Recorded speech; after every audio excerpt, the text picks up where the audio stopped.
Hello. Hi, Oh, everybody. hi. Welcome, everyone, to the very first episode of Stream Key After Dark. I know After dark. I've been super excited about this. This has been very, very long in the works. I even put my True Mama shirt on just for it. And for those of you that don't know Cass, we're going to do a little bit of an introduction, English chat. You're going to learn very quickly that I don't do it well. But, MissFatalKisses, or Cass, as you'll hear me call her, because it's just a force of habit, is another sponsored streamer with TRUgaming. She does the late night like I do, so we figured After Dark was a perfect way to get everybody introduced and include the rest of the community. Mm-hmm. But Cass, if you want to tell everybody a little about yourself, which Okay. I am Cass, also known as Miss Fatal Kisses. I've actually found in streams that when people start calling me Cass, people have no idea who I am. They're like, who is everybody calling Cass? But that's me. I'm Cass. I'm a variety streamer. I play a lot of Sims and what else do I play? Sims, Path of Exile, Call of Duty, there's a cheat card in the just random chat. stuff. Oh my god. But yeah, I've been streaming for like a year and a half, and I've been with True for like 2 or 3 months now. Yeah, Crazy, it's crazy. Time so. is flying. For those of you that don't know, we got sponsored at the same exact time. Myself and Cass were the most recent We round of did. sponsored streamers for gaming. Mm-hmm. Um, so much like her, I haven't been doing it very, very long. I think we're 9 months into it, right around this time, actually, because I started Wait, in January. Yeah. Am I shocking you? it has not been that long. Who that since I've been streaming? Oh, yeah. No, yeah, I was. Okay. I thought we were talking uh, about True sponsorship. no, no. So Okay. we both came into it at the same time, and obviously we're very grateful, and it's afforded us the opportunity to be able to do this awesome podcast. Because I remember prior to getting sponsored, I used to look at it, and a lot of the time for a lot of people, most of the people work during the day. So when they do phone in Friday at 11 a.m. on a Friday because they're a business and they run 8 to 4, it's tough for people to be involved. A lot of the time people are catching up after the fact or having to submit questions through the chat where they'd rather call in. So we came up with this idea. I came to Cass and we kind of discussed it and figured that this would be an awesome way for both of us to really get ourselves more and more involved with True and be able to get the night community more involved with everything.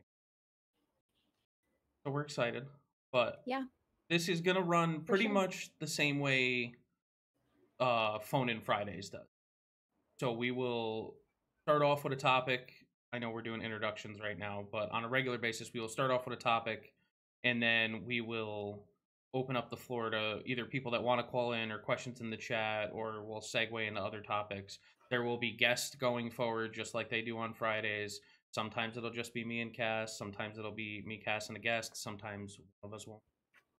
But that won't happen that much, I promise. Do our very best to not allow it to happen. Overnight is the only schedule. Yes, Dibear, we just started, and the first thing we are going to talk about tonight, it's kind of two things rolled into one, but it was Dr. Disrespect's house being shot at and TwitchCon announcing today that they plan on beefing up their security for the event. So I know you Yeah. were, I believe you were in the chat when we were talking about it a few weeks ago on Phone and Friday about beefing up security at the cons because it's very lax. Yeah. But how do you feel about Twitch at least taking some kind of an initiative on moving forward with beefing up security to make people feel safer? I mean, I think it's definitely important that they acknowledged it, and hopefully that is true, that there's, I was definitely surprised with the lack of security at PAX West. I was there a couple of weeks ago, and there's, especially in the world we live in today, it's kind of scary when you're around, thousands of people, and there's like literally no security that you can see, and it's kind of scary. So I think it's really important and really awesome that Twitch came out and said that they're gonna. Did they give numbers? Did they say like No, so they didn't go into no? details, which Okay, I mean, I personally think is a good thing. I would yeah, rather them not give out their laid out plan on how they plan on making security better. That's true. Yeah. Because all it does is allow people to circumvent it. Right. Small Panda, thank you for the raid. But going forward, I mean, I'm really happy to see that they're taking some kind of initiative, and I think part of their announcement of it, I believe, I hope that after the Madden incident, they were already planning on beefing up security with everything. But I think with the publicity of the Dr. Disrespect incident, where his house was shot at 2 days in a row, really forced Twitch's hand to at least say something about the fact that they're going to beef up security. Now, I'm sure they'll release some things about like wait times, and you'll have to go through metal detectors or bag searches or whatever the case may be. They're obviously not going to give you all the details and all the numbers, which at least I hope they don't, because it's the exact opposite of security. Right. But I think with Dr. Disrespect and everything that happened with him, it just makes it very apparent that it needs to be ramped up. I mean, the man's house in his private neighborhood was shot at. Somebody figured out where he lived, completely disregarded the fact that he had a family and kids and everything else now.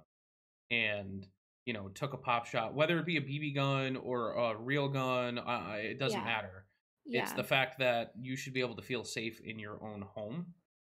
And you should be able to feel safe at huge company-sponsored events like Twitch. Right.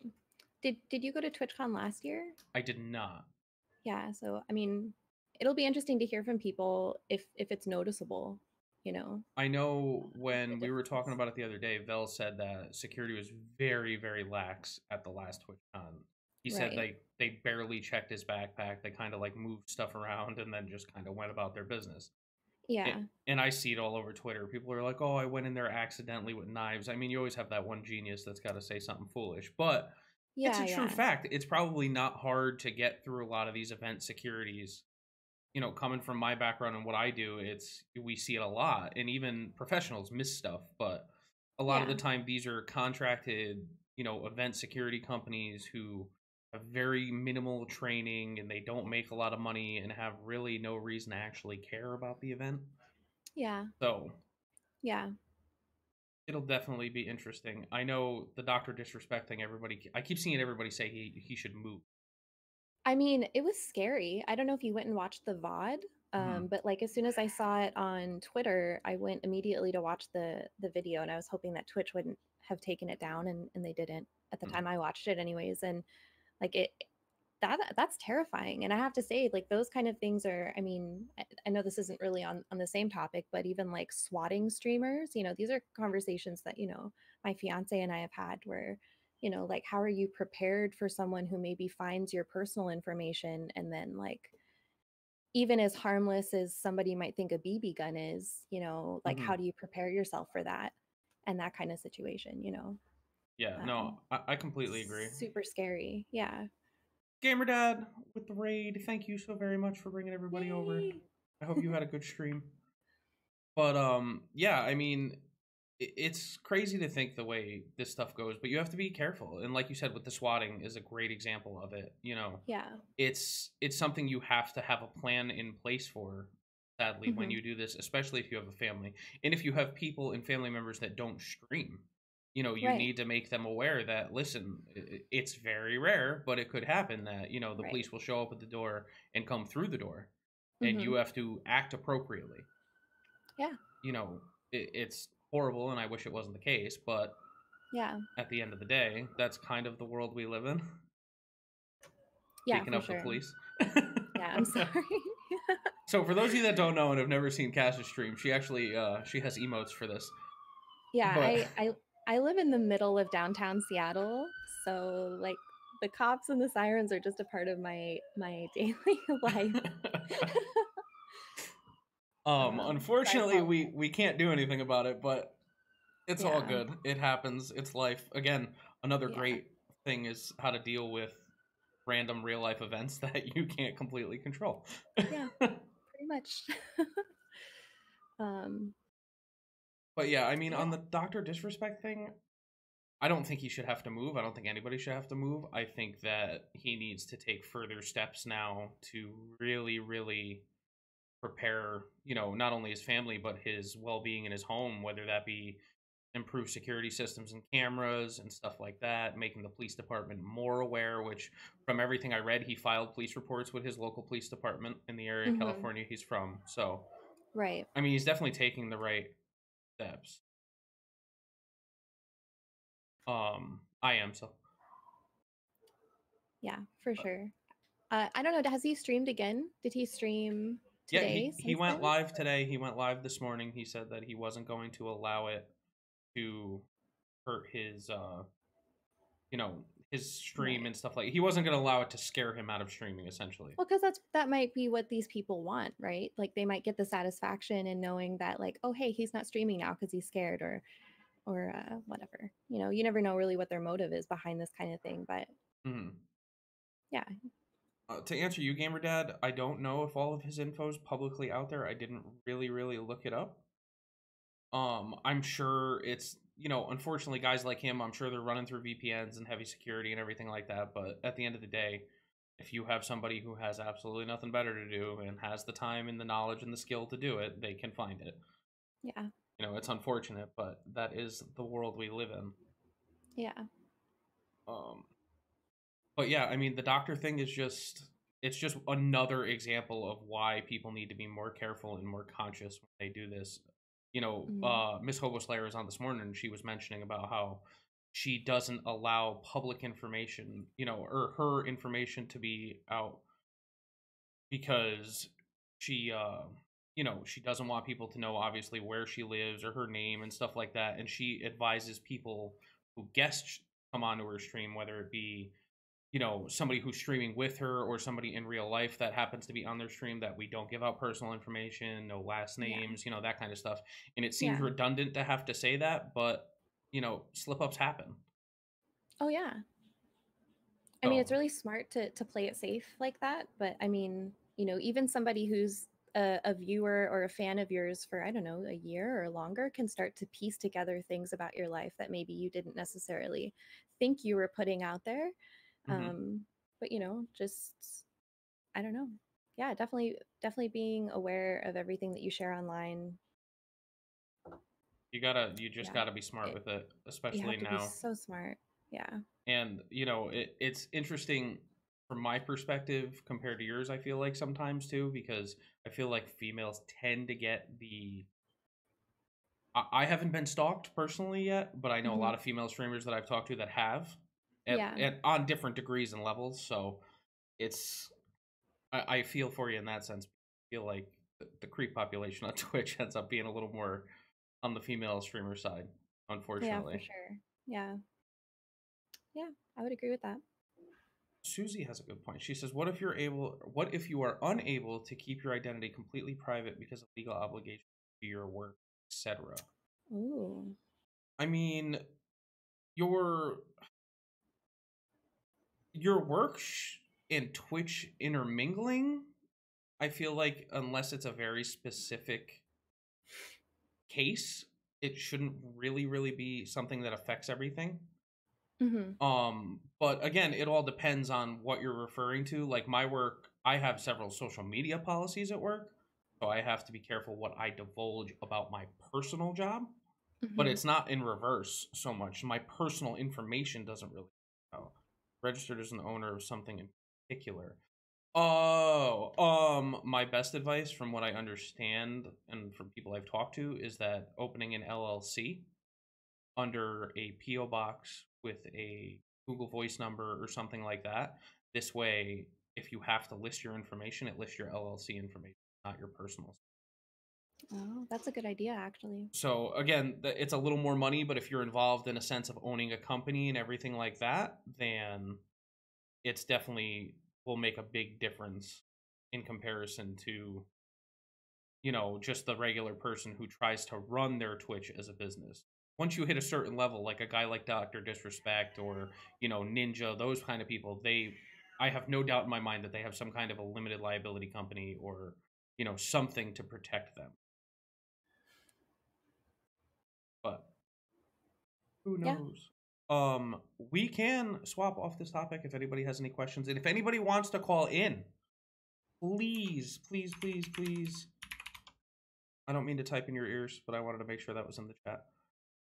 Jump in the Stream Key Discord, and myself and Cass are in there, and we can take questions going forward. Or if you just want to post them in the chat, we can handle it that way as well.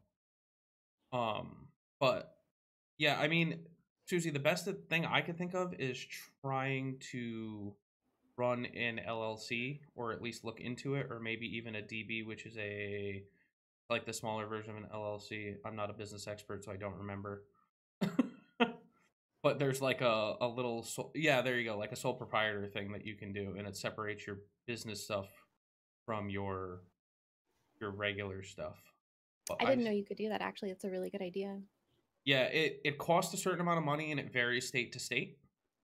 But is it something you have to renew like every year, or? I believe so. Okay. But I don't think the fees are too high. I know they're a little higher here because we're taxed on everything, but yeah. I see Small Panda in the waiting room. Chat, by the way, we're kind of doing this on the fly here, so I'm going to be adjusting volume as things come in. Oh, DBA, that's what I was thinking of. Doing business as, which allows you to another name as your business.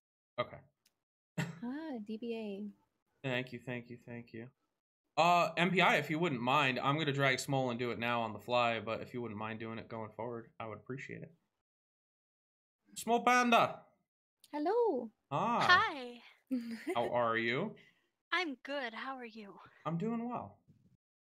Okay, so my question is actually already in the topics ideas, but I wanted to run it by you guys as well, just because I want to get your guys' opinion on it as well as Green's later. So what do you do when you have the mature audience setting on, but yet you still get the younger people coming into your stream? What do you do? That's a really good question, honestly. Because that happened to me the other day. So what do you mean? How do you know that they're younger? Just like behavior, or?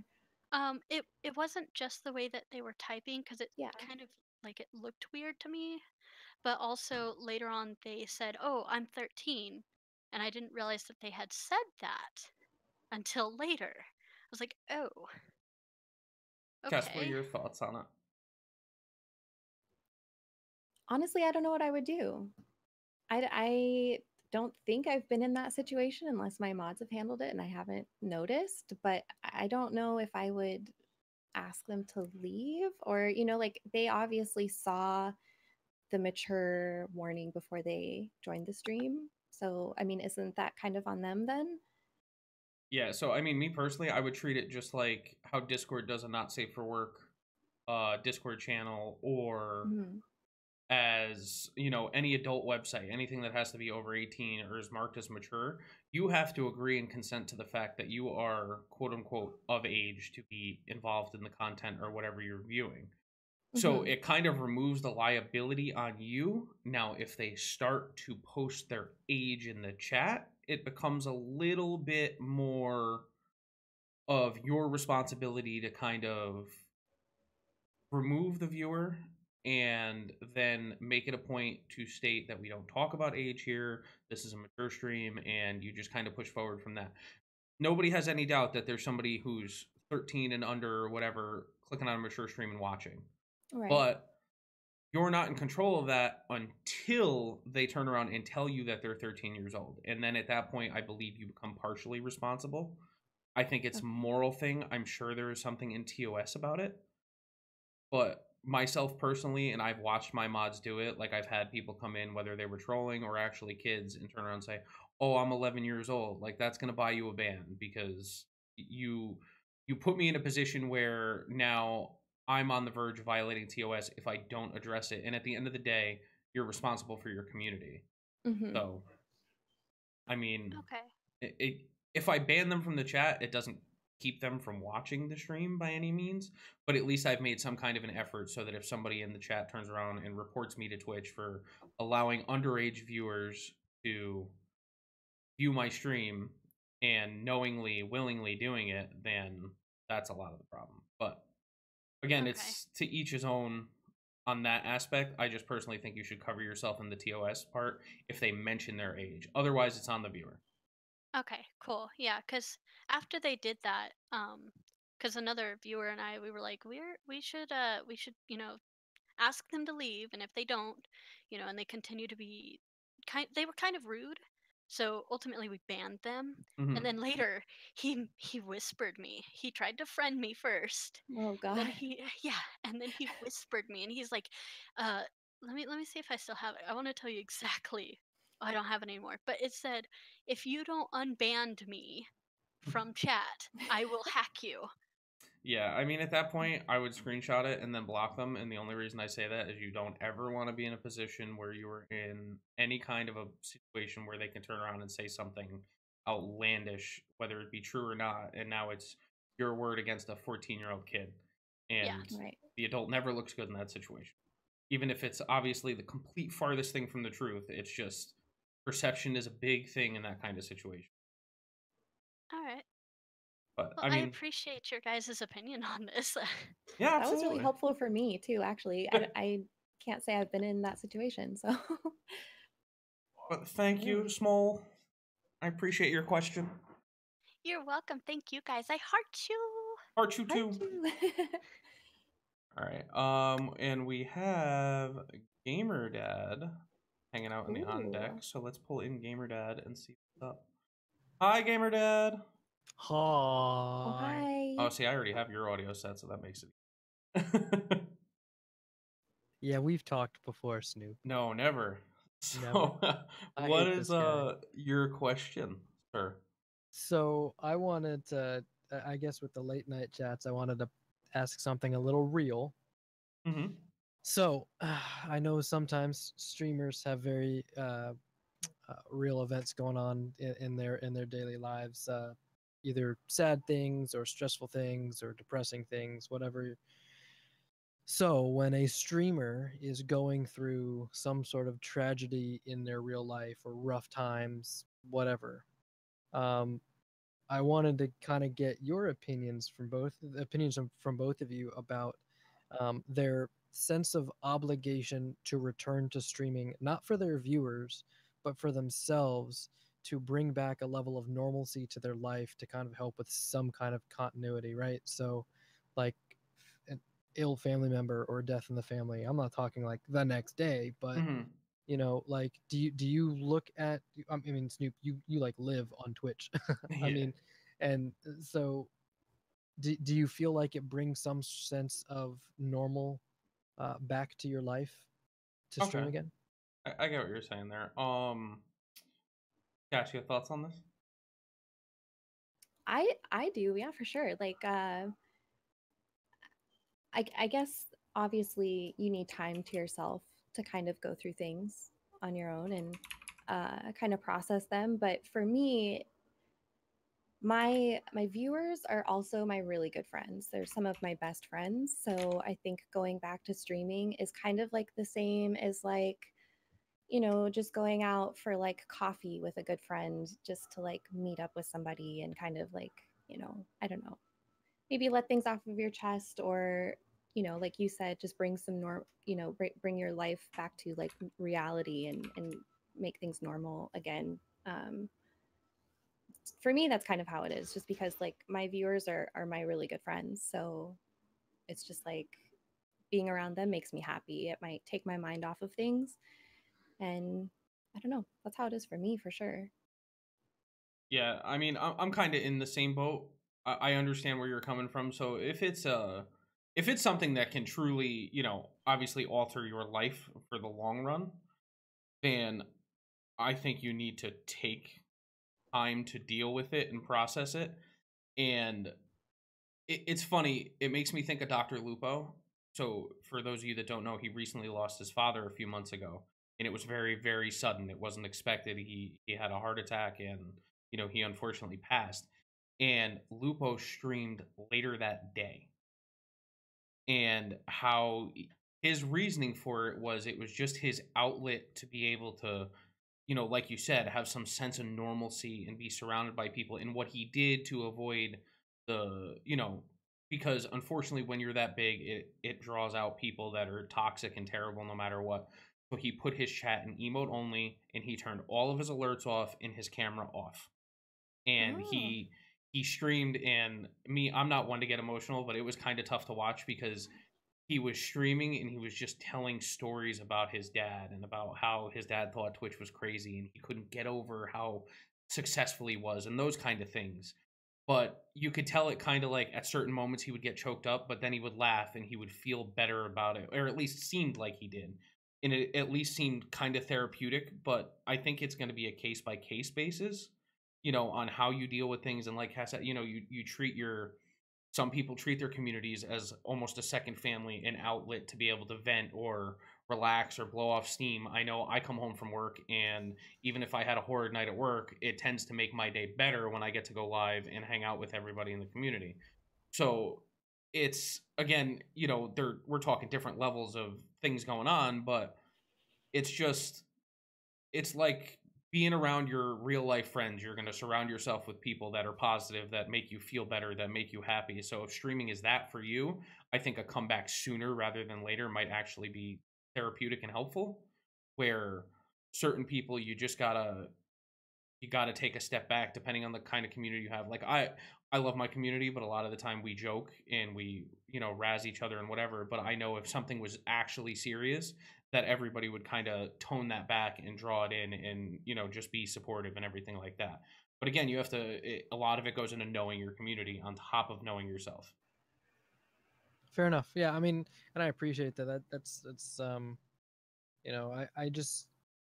guess it comes from hearing people say you should not be streaming right now, or I mean, because it seems like everybody has that hard and fast answer, and I'm not talking about something I'm dealing with today, but there have been times where I've been on other people's stream and they're going through something really awful, and they're like, "Why are you here? Why are you online? You don't need to be here for us." Well, what if your viewers are there for you? You know what I mean? Like Exactly. that's the community that I have, and I know when times get tough for me, I'm open and honest with my chat. Like, hey guys, this is going on right now. I may not give them all the details, but there's something tough going on, guys. So I'm here, and I want you guys make me feel better, and we're doing this because it's what I need right now to cope. No, I mean, I think that's a great way to look at it because it's one of those things where, a lot of the time I think viewers forget that we lean on them a lot more than they realize sometimes. In, whether it be communities or streams or everything like that, where, like you said, sometimes they're like, you're crazy, you don't have to be here for us. And sometimes, honestly, going live is more for us than it is for them.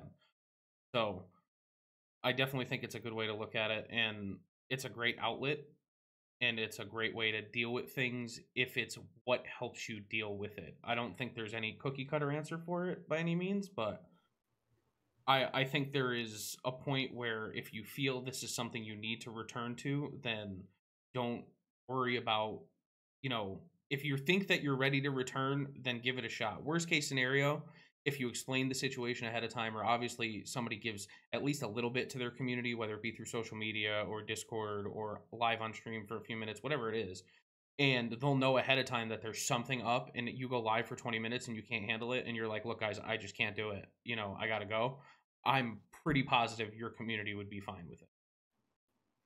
Yeah, I feel you. Yeah. Thanks, guys. Thank you for the question. That was a good question, actually. Yeah. I appreciate it. Absolutely. And you guys, good luck with the rest of your inaugural stream. Yeah, thank you. Hey, thank you.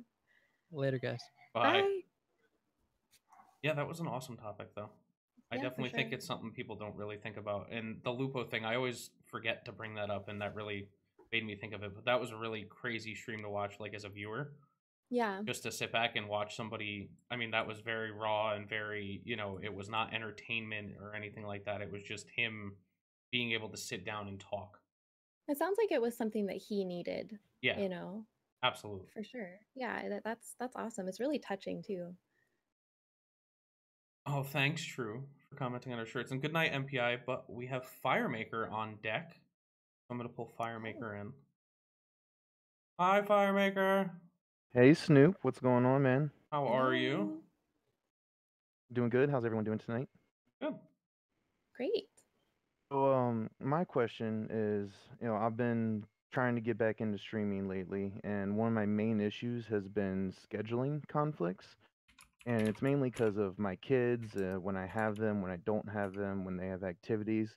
And so a lot of the times when I would be able to stream, they would be around, whether or not like that would be a normal or very okay thing to like have them playing in the background on stream because they are kids and they're underage, Hmm. you know. Kind of the census was around things like that. So more so like not really having them on stream, but they might be in the background doing stuff. Come up and try to sit in my lap while I'm playing every now and then, things like that. I mean, so I think that's a parenting choice first. And the only reason I say that is it's more so I personally don't have kids, so I can't really give you a great perspective on it. But I've seen streamers that do it where they'll have their kids, on their lap and stuff like that. I don't think it's a TOS issue, and I think that, you're fine as long as you're not swearing and dropping F bombs in their ear as you're playing a game and they're sitting on your lap. Right. But, I think from the outside perspective, people like to get personal with people on Twitch, but at the same time, you have to make my opinion, you have to make a parenting decision if that's something you want. Do you want your child in the limelight of things, whether it be in front of 2 people or 50 people or 1,000 people and so on? It's just I really think it's a parenting call, and I think that it has to be agreed upon by all parties involved. So whether that be, if you live with someone who raises your child with you, or if you're separated, and it's just everybody has to be in a consensus, I feel like. Otherwise, those kind of situations I think could get very, very hairy very quickly. Right. But I don't know, Cass, what do you think? Yeah, I mean, I totally agree with what you're saying. And I think like once you have like the technicalities of that kind of ironed out, I think it kind of, for me, would kind of come down to do you mind the interruption of maybe your kids needs a snack made for them, or they want to talk to you for a few minutes? Like for me, I feel like I don't personally have kids, but if I were in your situation and I had a child who, I don't know, needed my attention, every 30 minutes or so, then I don't think that would bother me, and I would continue to stream. And if if my viewers saw that it didn't really bother me either, then I don't think it would be a big deal. I don't think it would affect my stream at all. But I think it also is just like your preference, you know? Well, thank you guys. I mean, that really helps me out a lot. I was just mainly worried about it, especially with the topics of maturity beforehand and everything. I Yeah. was like, Hmm. Yeah, for start sure. getting into the ages of being able to read and everything, like also protecting them from like, my chat being up and things like that. And, Yeah. you know, Yeah, I mean, and Silent brought it up, and I kind of touched on it, but it depending on your custody situation and stuff like that, you just got to make sure that mom or all guardians and parties involved are all on the same page. And I only say that from the civil stand suit of it, and from dealing with this kind of stuff every day, I know how crazy it can get. And I don't know your situation, whether it's amicable or not, but I know that having everybody agree on one thing definitely makes a huge difference, and then go forward with the rest of the end of it that way. makes sense. Well, I appreciate that. That's an interesting one. Mhm. Thank you guys. I appreciate the comments. So, Thank Absolutely. you for stopping by. Have a good night, Firemaker. Yeah, no, I mean, I obviously don't have kids, but I think that's, it's pretty much the consensus of a parent to parent basis. Yeah.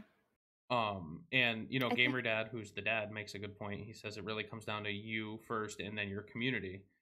mhm. You know, he says he can't stream with his daughter around because she grabs everything. Yeah, I saw that. But I think it would be interesting. I mean, I don't know. I don't know how I would handle it, to be honest with you. Yeah, I don't know. And like would it depend on their age also, that maybe then like if they're, old enough, do you maybe explain to them what Twitch is Hmm. and, you know, Yeah, I know. what's acceptable and what's not acceptable? I don't know. Like I'm not that's a really, really good question. And I'm sure it affects a lot of people, but I haven't honestly ever had to think about it. Yeah, I mean, the only person I've ever had on stream from the outside of, a Twitch community is my wife. And Right. it's a very rare thing, and I think a lot of it, like you said, it's explanation. Like I had to explain to my wife, I was like, you're gonna see a lot of weird stuff sometimes in the chat. You know, chat tends to get Yeah. weird, and you got to Yeah. understand that it's not like an attack or anything like that. Or they might point out, like she says, dog with a hard accent, and they jumped all over it. And I Yeah. mean, it's funny, and I find it funny, but she was a Yeah. little taken back. But I think if I didn't give her the heads up, she would have almost been offended Yeah. that they were saying stuff, because she would have been like, why are they saying things? And it's hard to explain Twitch culture to people Oh, who for sure. aren't involved in Yeah. it. You struggle with Ozzy, Yeah. who I mean, I haven't Ozzy is seen the whole kind of time. like my child. He's been meowing a lot. But yeah, so I mean, these topics are really interesting. It's definitely a tough thing. You guys can also ask questions in the chat, or you can post them in the Discord. If you do !stream key, it'll give you the link to the Discord. You can post live topic submissions in there. I'm actually going to pull some. Green actually pinned a few topics. Okay. And I don't know where they went. There they are. There was one I thought was pretty cool. It said, what do you think of promoting September to viewers? Yes, no, or do you think it's something that is, looked upon as like a sellout thing? I don't know if I'm the one to ask for that. I don't really promote any of that stuff. I personally, I have a very, I think, unpopular opinion when it comes to this, but I don't really believe in having sub goals or donation goals. I don't have like a bit boss. I don't do those things. So like for the September thing is kind of in the same realm to me. Like maybe if someone asks like, oh man, my gifted sub is running out, that might be when I mention it. Like, oh, you can, resub for $1 in September. But besides that, I won't go out of my way to promote it in my stream personally. I mean, I'm I'm on the other side of the cusp, and it's only because it's not that I'm a huge sellout, because I'm not. I mean, I But wouldn't call it that at all. no, Yeah. I know. But I make a big joke out of it a lot of the time. I do it in the very cheeky. I personally don't expect anybody to spend money on me. I say it all the time. That Yeah. time is your currency that I, am grateful for, and everything else is a bonus. But do I make jokes about September because people bring up stuff like subs and gifted subs and stuff like that? Absolutely. Yeah. But I do it in the fun spiel of, hey chat, just in case you didn't know, for one whole dollar, you can extend your sub to my channel if it was gifted this month, all through September, with a big smile. But it's a joke. It's obviously, you know what I mean?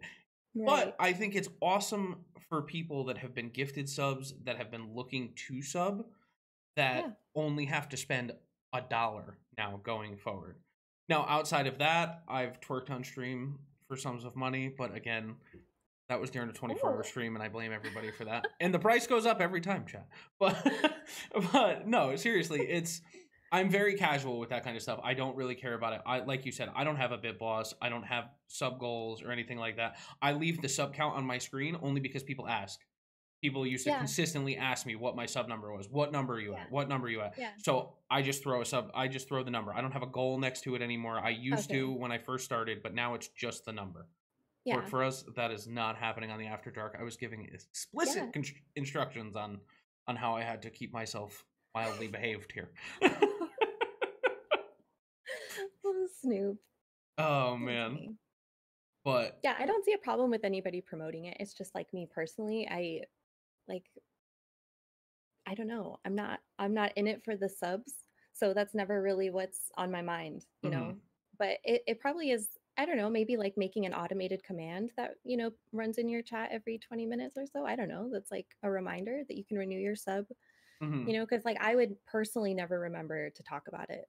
So just, I don't know. Yeah, and like I make the joke, but it's something I didn't bring up, unless like somebody mentioned it in chat type deal. Like I wouldn't even remember it, wouldn't even think of it. And I see another question from Guadalupe in the chat. Says, so what do you do if your community is so toxic that it gets to a level where they create multiple accounts to assault you? How do you reverse the negativity because it's taking the streams? Oh, it's like taking over the streams. Do you just stop streaming? Cash, you want to touch on that? I mean, I've kind of dealt with this for like very slightly, but there was a point in which we were, my streams were getting kind of lewd, and then there were things that I did that kind of helped pull it back a little bit. Like I used to have the define command, and I'm sure there's some people that remember those fond days, but there are things that, people define on Urban Dictionary that we don't need to be reading or seeing in my chat. And so like it's been, I think, weeks now. I don't think we have that command anymore, and I took it out of my Discord, and that to me has made me feel better about my chat already. Just like that little thing. Um, and also, like, don't be scared to tell someone, like, hey, like, let's not make that joke. Or, like, you don't have to be rude about it, and you don't have to, like, ban someone or time someone out or whatever. But, like, hey, I don't think that joke's funny. Or, like, can we not talk about this? Or, I don't know. Like, sometimes you just have to say how you feel. And a lot of times people will surprisingly agree with you, and you may not have even known that they felt the same way. Mm-hmm. No, I mean, Yeah. I'm kind of on the same page. It's there. If it's to a point where it's affecting you every time you go live, you need to do something to change it. So if you're having the issue where they're making multiple accounts, you can turn on email verification. And I saw That's somebody mention that before, and that mhm. will alleviate a lot of it because not so many people want to make several email accounts to be able to have to deal with this stuff. But I really think that it's you have to take a look at either, obviously I don't believe in victim blaming, but you have to make sure that it's not something that started as maybe a joke, that it kind of snowballed, and then you have to find a way to reel it back in. So, like Cass mentioned the define command, and I've been in Cass's chat for that. But define was funny at first, and then people started to type things that were way ridiculous. And it's unfortunate because one or two people will, you know, wreck a thing, but Yeah. she made the move to fix it instead of just Mhm. you can't allow it to snowball. You have to do something, and you have to be comfortable, otherwise it's not going to be fun, and then why are you doing it? You're not going to want to stream. Right. I don't think that you should stop streaming. I wouldn't give it the power to defeat you and make you, want to quit streaming. But also, like, if someone's trying to troll you, making other accounts or being really toxic, also just try to not give it any attention. Like if they're getting a reaction from you, they might continue to do it. Um, I've done that too, where I've just like blatantly ignored toxic joking comments because like I don't know, I don't want to give it the attention or the time of day, and then those things that behavior kind of just weeds itself out. Mm-hmm. No, I completely agree. It's one of Yeah, those things where you and Silicon actually made a good point. Having good moderators really helps if you're in for that sure. kind of position. Unfortunately, not everybody's going to have a community where they can Hmm. have people that are around all the time that they can have mod. Not Yeah, everybody's going to have the god mod in their chat all the time. True. yeah, that's true. But it's just there's several different ways of approaching it. It's just about how you go about it. But I hope that helped. I mean, it's Yeah. just I wouldn't let it discourage you from streaming by any means. I would just try to find a way to fix it. Right. And whether that be, you might, if it's as bad as that, one, I would make it a point to turn around and make Twitch aware of it. If it's truly to a point where it's so bad that it's constant all the time, I would A, make Twitch aware of it, but B, I would move forward and turn around and maybe do follower only mode for a while, or 30-minute follower only. So you have to be following the channel for over 30 minutes because that is one persistent person if they want to wait around after 30 minutes of following a channel to troll you. Yeah. So, I mean, there's different levels and different steps. I don't suggest that last one right away unless it's to a point where there's no return, because that will hinder your interaction with new people. But, Right. it's two sides of the coin. Your interactions could be hindered because people are just crazy in your chat. But Yeah. I appreciate the question. I hope that helped, Guadalupe. I see a really good one that I know we've talked about before, so I think this is raids no longer counting towards viewers or views for affiliates partner. But this has a segue part. Should the Okay. streamer ask viewers to just click on their link from chat as a way to count towards views instead of sending the people in a raid? I'm gonna let you go off on this one because I know you enjoy this topic. I'm pretty passionate about this because I don't think it's, I don't know, I don't think it's necessarily right that someone can raid you and then you can have people hang out in your stream for a long time. Your viewer count goes up by however much, and you, I don't know, maybe you keep that viewer count for the remainder of your stream, and then those views did not count towards your average for the night. Or that bothers me. That really does bother me, because I was mentioning this before. When I raid somebody and I bring my viewers to a stream, it's because I love the streamer, I love the community. I want my viewers to count as viewers for the stream we're raiding. Do I think that you should tell the viewers to what is it, like, click on your stream So separately, essentially, or like, what they're asking is, instead of actually rating, so like if I was ending my stream and I was going to come into your channel, I should just post your Twitch link in my chat instead of actually rating you, and then maybe host your channel after the fact. That's not a bad idea. I don't think that's a bad idea. I just wonder. I have never thought of Actually, that. in hindsight, the way they have it set up right now, like you said, even if I raid you with, when we turn around at the end of tonight and we raid with X amount of viewers in this channel to whoever's streaming from True, yeah, it's going to be awesome. Their viewer count is going to go up. Their view count is going to go up. So the benefit is still partially there, in my opinion, with the raid, because it'll put you higher in the category. It could possibly get you noticed. That kind of part of it is still very valid and very valuable. But it hurts the average. Like we were talking about how Twitch literally put in your analytics now a percentage of rated or hosted viewership for however many days you set it up for. Right. So, if 20% of my viewership is raids and hosts, that's 20% of my viewership that's not going towards my average. And so I think it depends on you knowing who you're raiding, if that makes sense. So somebody, I feel like if I was going to raid you, you would personally benefit more from me dropping your link in my chat, telling people to go there. Right. And that way, and then hosting you after the fact, where somebody's goal might be, hey, I just want to get higher up in my category, and then hopefully I get organic viewership. That person I would probably just send the raid to. But like a lot of people are saying, it's a lot easier to organically send people over because it's very minimal effort on their part. You know, they don't have to click a link. They don't have to do anything. They literally have to sit there and stare at their screen until the new person shows up.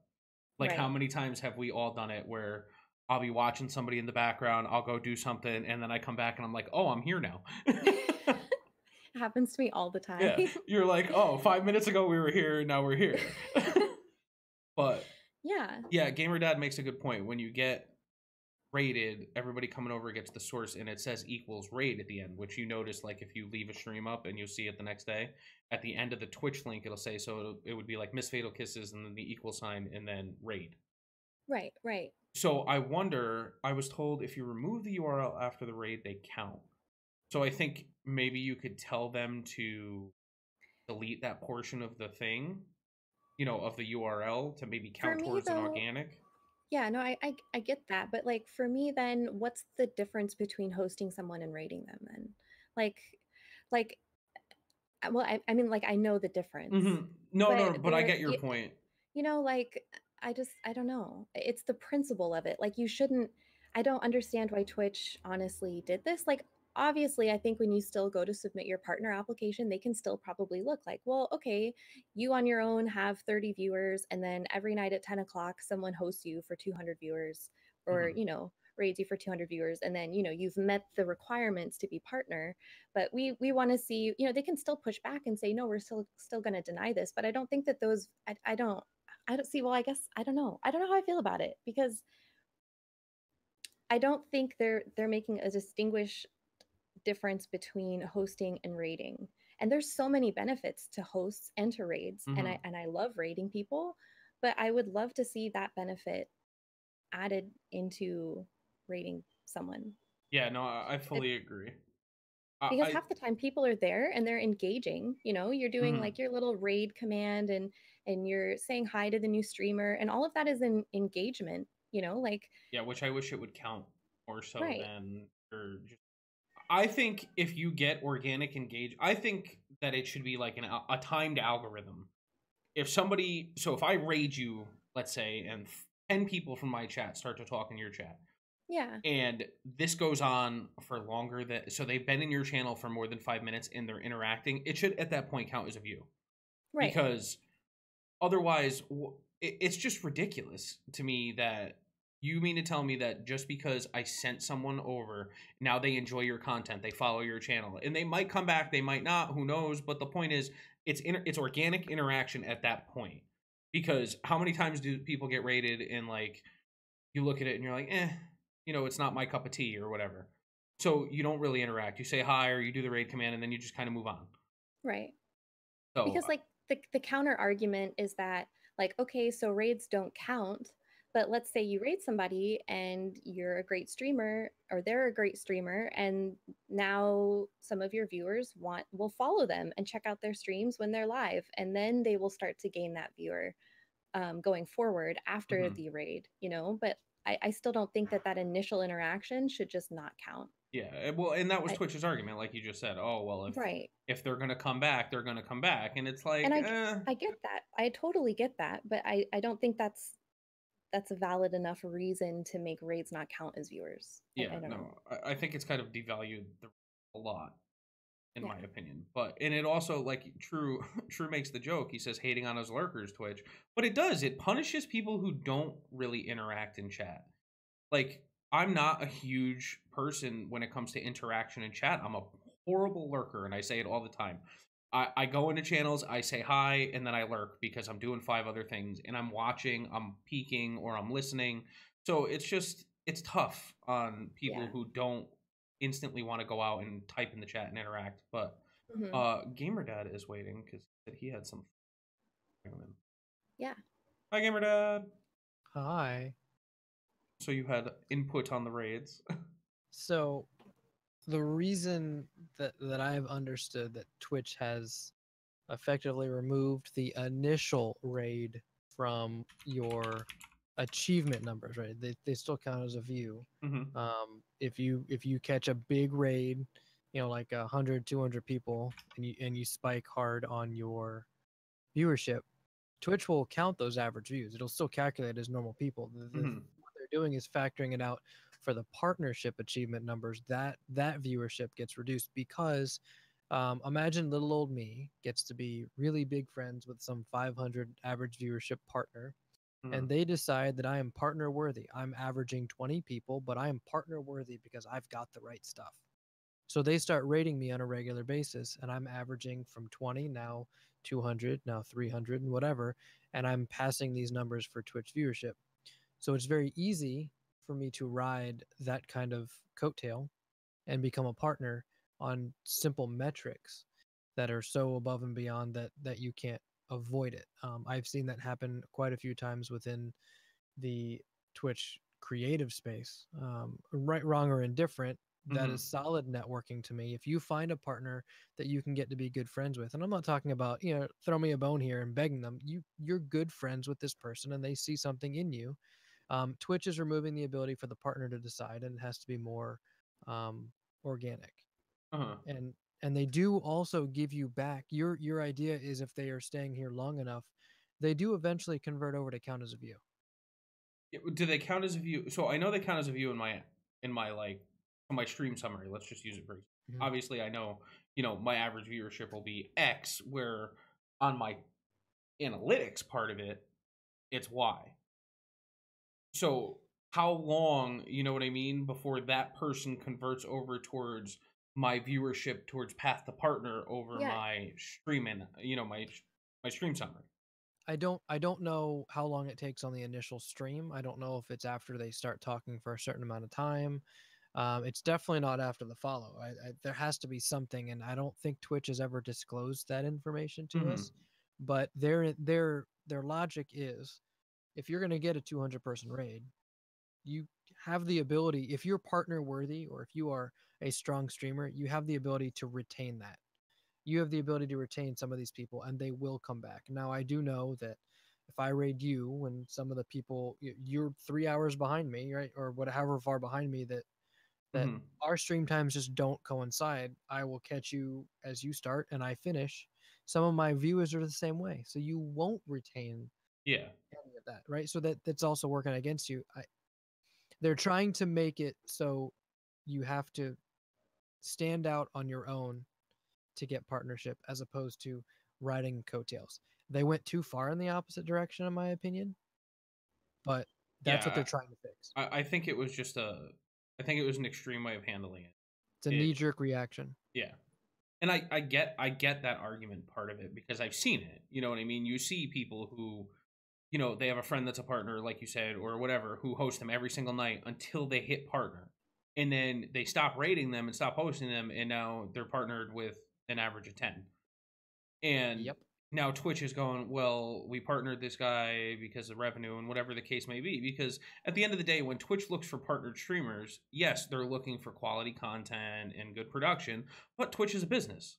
Amazon is a company that needs to make money. So obviously we want to put our top tier people at that level because they will generate more revenue through ads and subs and everything else. Yep.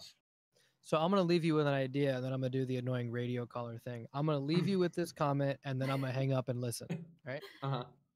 The problem isn't necessarily getting people into the partner community, because if you have the ability to network in whatever proper way, whether it's getting those big raids or organically growing or playing games that provide drops where you have, greedy lurkers coming in, what if the Twitch policy changed to partner retention, where you are required to do certain things or uphold certain standards in some fashion to keep your partnership status, so you don't have an average of 10 viewers as a partner? That's something that's definitely worth looking into. I am honestly shocked that they haven't done it yet. But yeah, we can talk about that. Yeah, I'll let you guys jump on that a little bit, and I'm going to get out of here. Thanks a All lot. right. Thank you. What do you think, Cass, about partnership retention? I don't know. Honestly, I don't know. I don't want to say anything like, I don't know. Yeah. I know some partnered streamers that have less average viewers than I do. Mhm. And sometimes I would be lying if I said it wasn't sometimes frustrating to think like, I'm working really hard to be a partner and I can't get there, or it's, I'm on my way to getting there, but Mhm. there are people who are partnered and they average, less than half the amount of viewers that I do. Do I think that there should be a retention system in place, for keeping your partnership status? That is, I don't know. I personally think, yeah, I definitely think so. Maybe, maybe it's like, okay, maybe after 6 months of not hitting numbers, maybe then your partnership status goes into review or something. I Mhm. don't know. I honestly don't know.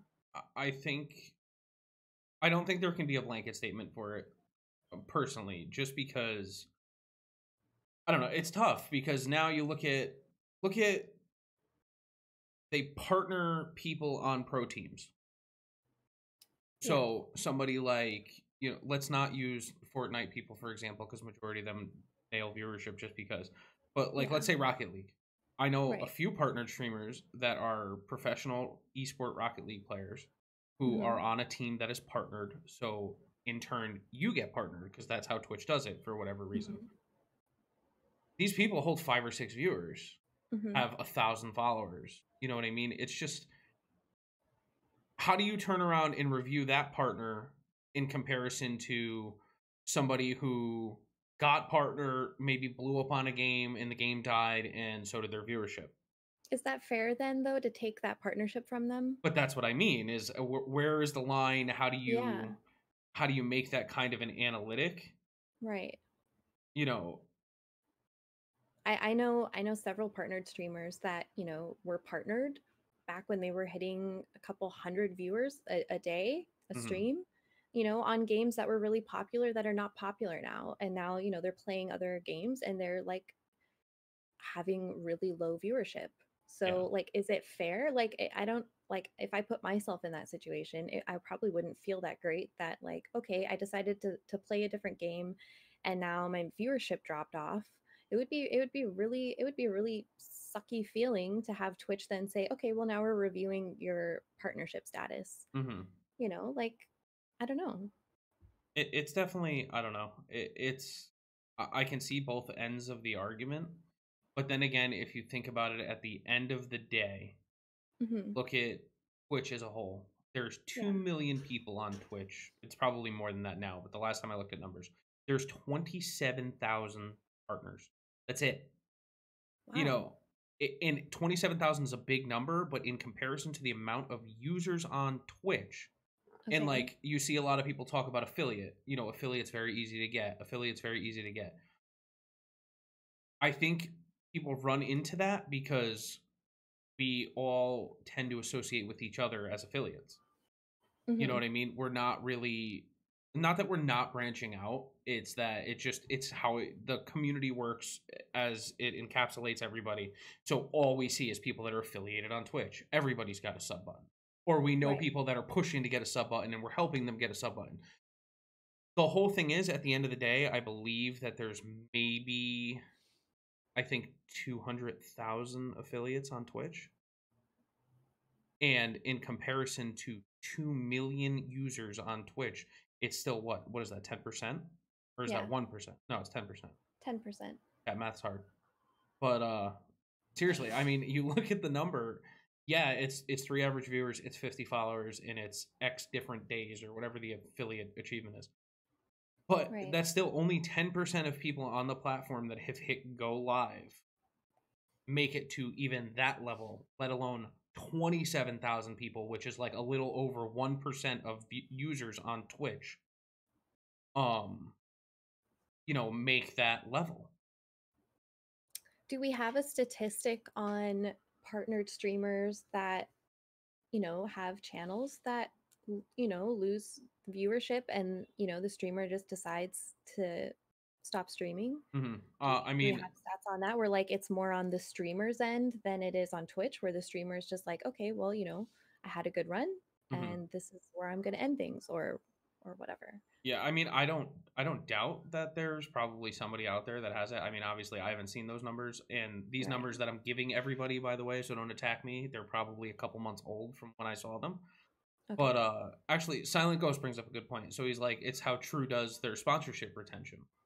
Every 3 months, when new applications open, current sponsored streamers are reviewed, and it's part of your contract. And then they either send you a renew contract or Mhm. tell you thank you and so on and so forth. Yeah. The so how True does it, like on the business side of it, is they don't just look at numbers.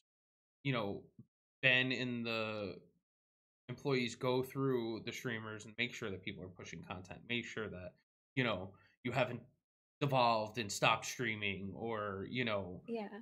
like there's some people that might not stream, but they push other content for True as well, whether it be something Right. like we're doing here with a podcast, or like somebody that like White Shadow does all the review videos for True, that kind of stuff. And that is definitely, at least from what I can tell from the outside, because I'm not directly involved in the process and I can't comment on it with 100% certainty, but I Yeah. believe that that's absolutely taken into consideration. But I think that maybe Twitch might want to put together a review team, or people. So you have people that are assigned to partners, for regional or however Twitch does it now, because it's so big. There's probably so many more, but you essentially, when you get partner, you have a direct liaison through Twitch. There's somebody you Right. speak with every time you have a problem, no matter what it is. You speak with the It's like an same account person. manager. Yeah. Yeah.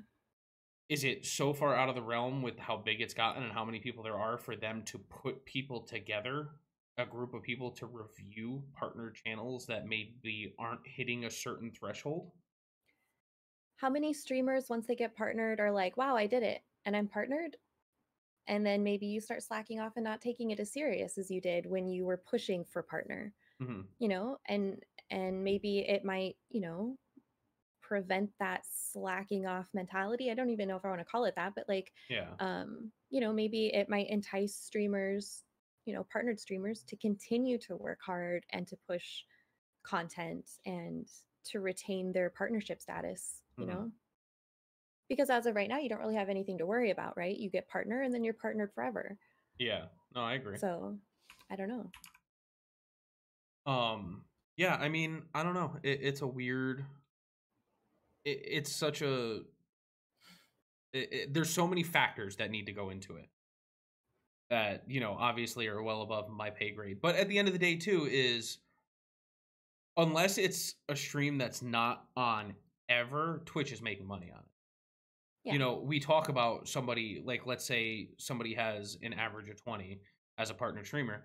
That partner streamer, every time somebody clicks on that channel, there's ad revenue, and there's Yeah. the potential for subs. There's the potential for all of that kind of stuff to be cut in half. And, you know, you just make, you know, you're making whatever on your end, but Twitch is making money. The affiliate program, Yeah. everybody talks about the affiliate program, how ridiculous it is and how easy it is. From a business aspect, I'd make everybody an affiliate, because Yeah. everybody on this platform could make me at least one or two people. You know, I can get one or two people to sub to me. You know what I Yeah. mean? Somebody will do it even just as, here, I want to throw you my Prime this month. And you're making ad revenue that we're not making any money off of, that they said a year ago we were gonna. I don't really care, but I do like to make that joke because it's in their little plan thing from the expo. What was it, last year when they did affiliate last year or 2 years? 2 years now? Affiliates have been around? No, it was last year. Yeah, so when they announced it, they Yeah, it was gave last year. they said advertisements when they showed like regular partner and then affiliate, and it was like coming soon. Well, I mean, Twitch. Oh yeah, that hasn't happened. You gonna announce it at TwitchCon 2018 now, or what do we do? Really set the partner button on fire, because I swear to God, Twitter will catch on fire and explode if that happens. Oh, But yeah. affiliates have been around for 15 months. Thank you, Planet Res. See, somebody knows more than me. I don't know Yeah. who allowed me to be sitting here in the chair, but 2020. yeah, it's coming in 2020, chat. Mm-hmm. So I think I told you on Twitch for a little over 4 months and just got affiliate, and I feel like I'm doing something wrong. So I mean, I guess that kind of comes into the comparison topic in a way. I guess it's hard. I don't know. Sometimes I feel like there's weird analytics involved with like account age and people viewership wise, stuff like that, if that makes sense. Like you getting out there. So if you're playing a saturated game like Fortnite, how do they determine if I'm sitting at 5 views and 100 other people are sitting at 5 views? How do you determine where I am? That's what I'm curious. I just wonder how that works, in the sense of, is it by account age? Is there some secret algorithm? Yeah. But I would assume it's by account age. hmm. Or I don't know.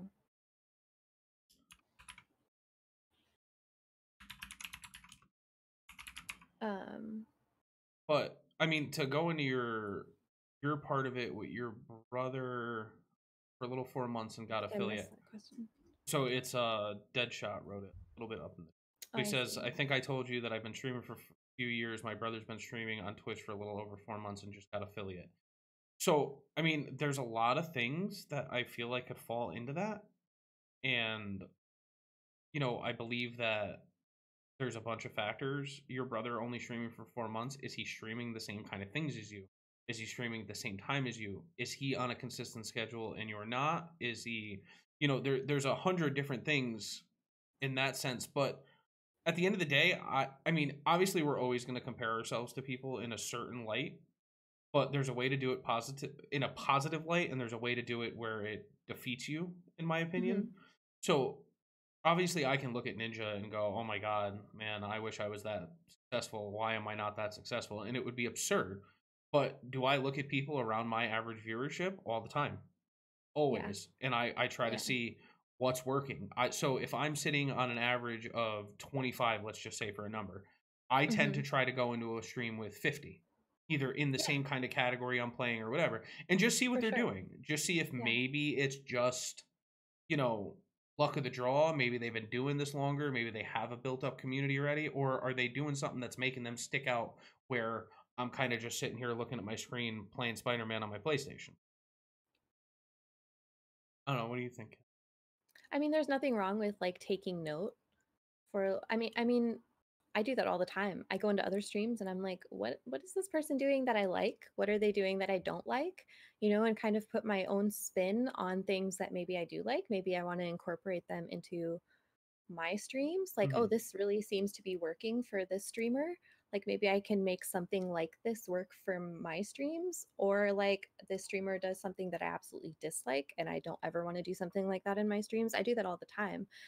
Even just getting ideas for like alerts and just engaging with your chat, like you can one of my number one rules for streaming on Twitch is being a viewer. Like you learn it is so important to be a viewer on Twitch if you're going to be a streamer. You learn so much by being in other streams and interacting with other streamers. I mean, even lurking in other streams that's where you learn the most about streaming, is by being a viewer, and in my opinion.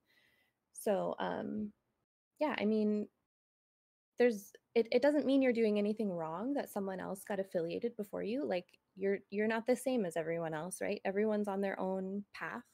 But definitely, like, don't don't be scared to change things, and maybe say, you know what, maybe this isn't working and I need to maybe try something else. Maybe I need to try a new game. Maybe I need to figure out what other games I like to play, or I don't know.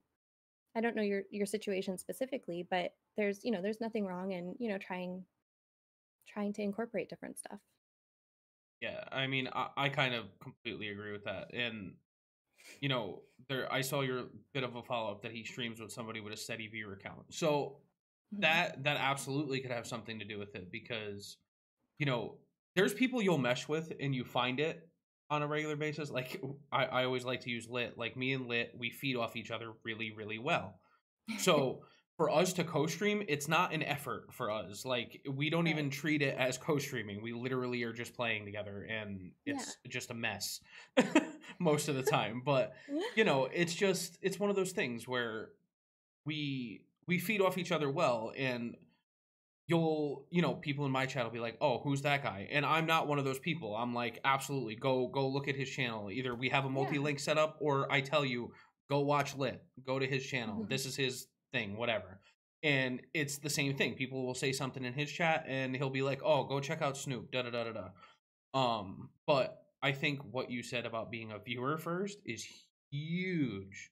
Like Yeah. it's fun. We were talking last night when we were setting all this up, but I had mentioned I watched Twitch since JTTV. So I think it's been 8 years probably since I've been watching Twitch, and I've only been streaming for 9 months. You Right. learn so much as a viewer. You learn, like, I've watched Twitch and the way things work change dramatically Yeah. from start now, or from then to now. Like how viewership works, what Twitch promotes, which changes all the time. Your front page now, thank God they finally started to do a thing where it suggested people specific to your viewing type over Okay. just being the top streamer down on the front page, Yeah. because that was Yeah. horrible. Mhm. Um, but I think being a viewer makes such a difference, and Super Cali said the same thing. He fully agreed. Viewer first, streamer second. And that's such a great way to look at it. And there's a little bit of a twist on this from another person. Clever says, watching somebody stream and looking for points to improve, do you think it's considered copying? So Cass might have a different opinion than me, but you can never directly copy somebody. I mean, you could turn on your stream tomorrow and have the same glasses, the same hat, the same suspenders, the flags, the lights, the whole 9 yards. And that's all fine and great, but that's a very small part of it. And I'm not the most original guy in the world. Like, I didn't think, oh, nobody's ever promoted America, so that's what I'm going to do. But, Sodomi has said it in a podcast before, and I have said it. You absolutely take ideas. You don't completely take them, though. You need to look at something somebody's doing and something that works and find a way to make it your own and implement it. But you can't just, I can't go and copy Ninja's Pon every time he wins a game or gets a sub, whenever the hell he does a Pon. But, Yeah. you know, Sotomi just said it best. There's no unique ideas anymore, just unique ways to implement them. And That's that's exactly the what I was truth. going to say. Yeah, for sure. It's the best way to look at it. There's, I mean, Yeah. do I do dumb things when I get a sub? Do I play a video, or do I, you know, make a big production out of it? Of course. But, and so does everybody else. It's just I do it in my own way. Like, people Yeah. can literally quote what I say now when people follow me. So if you were to go into another stream and hear the exact thing I say while somebody follows, people are going to be like, what's going on here? Yeah. You know, Yeah. so you definitely have to put your own spin on it. Right. And I mean, obviously, it sounds like you're pretty much on the same page with that. I mean, yeah, there's nothing wrong with getting inspiration from other streamers. Like, at the end of the day, everyone on Twitch is doing the same thing. Like, everybody is just doing different variations of the same thing and putting their own spin on a lot of the same ideas, and, you know, just coming up with things that, you know, work for you and a way you can twist it and make it your own. And if it fits into your niche or your theme or feel of your stream, then go for it, you know. Absolutely. But guys, we I think we're gonna wrap this up here for the very, very, very first episode of Stream Key After Dark. And I appreciate you all stopping here. Cass, where can they find you? MissFatalKisses on everything. It's easy. And you can do Miss Fatal in the chat like I just did. Oh my god. And you can find me at SnoopHogTV on all the things. This will be a regular thing every single Wednesday. We will be here live 9:30 p.m. Pacific Standard Time, 12:30 a.m. on Thursday, technically, for the Eastern peeps. So I apologize. We will obviously always tweet out and everything like that. I talked to Green. Everybody in North Carolina, first of all, be safe with the hurricane coming in. But the Please True be office safe. is going to be out of commission for at least a few days, which means I do not know when this podcast is going to go up into the, you know, YouTube and SoundCloud and all that. Spotify. Yeah. I don't even think they use SoundCloud, so number one for me there, chat. But Green will get it all up as soon as possible. If we did miss questions, please, please, please, there is a section called Topic Ideas in the Stream Key podcast. I actually just posted Firemakers in there. And Cooley, I know you wanted us to get into the Tfue thing, and I think we're going to get into it next time just because there was a lot of live questions. And phone in questions always take priority. Remember that. So if you get on and you jump in the Discord and want to talk, they always take the priority. But there's a whole list of questions in there. I pulled a bunch of them tonight when we didn't have other things going on. So please make sure you post stuff because we want to be able to bring a bunch of content. And like I said, I don't know about next week, but going forward, we're definitely going to have guests on here. We will have some partner streamers, some regular old affiliates, as people like to say. But we will have some awesome people on here, whether it be true people or non-true people. There will be some people that you, I think, will definitely benefit. For sure. But Cass, anything else for the peeps? No, just thank you for being here. I had so much fun. This is my first like true gaming thing I've done. So I'm so excited. Everyone was so nice. We introduced you to the true peeps. I know. We are actually going to host a newer true affiliate because I'm looking through my list now and I don't know who else is live, so we're going this direction. So hopefully we can break them. I want to see everybody get all fun and wild in there, please. For those of you that don't know who he is Ren. He's an awesome dude. He's super nice. He's playing Warframe right now, and he's a very, very new true affiliate. So please, let's go break his chat and make them all wild. And we will see you next Wednesday. Do not forget, as long as pending the hurricane doesn't end the world over there, I think no matter what, there will be a Stream Key phone-in Friday at 11 a.m. on Friday as well. Please be sure to like everything, follow the True channel. We will be here every week, and everything will be up on YouTube and Spotify and all that stuff soon, I promise. Bye. Bye. Thank you.